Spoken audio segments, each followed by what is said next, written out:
السلام علیکم ناظرین، آپ دیکھ رہے ہیں دارالوحی انسٹیٹیوٹ میں ہم محمد اویس مرشد قریب محمدی صاحب موجود ہیں۔ اگر سب سے آج ہم پوچھیں گے خواب کے اندر اگر پیچھے جانور لگے ہوں تو یہ کس چیز کی علامت ہے؟ جی شیخ۔ وعلیکم السلام ورحمۃ اللہ وبرکاتہ۔ الحمدللہ وحدہ والصلاۃ والسلام علی من لا نبی بعد، اما بعد فاعوذ باللہ من الشیطان الرجیم، بسم اللہ الرحمن الرحیم۔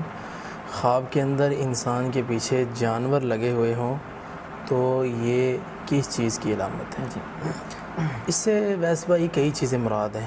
اگر آپ کسی عامل سے پوچھیں گے نا جو جادو کا علاج کرتا ہے تو وہ جادو کہہ دے گا، جب کہ نا معبر سے پوچھیں گے جو تعبیر دیتا ہے صحیح، تو وہ زیادہ بات جادو کی طرف نہیں لے جائے گا۔ وہ پہلے دیکھے گا کہ جانور کس قسم کا ہے، اور پھر وہ اس دودھ والا ہے، حلال جانور ہے، حرام ہے، خون خوار ہے، تو ہر چیزوں کو دیکھ کے اس کی تعبیر ہوتی ہے۔ تو اس میں اگر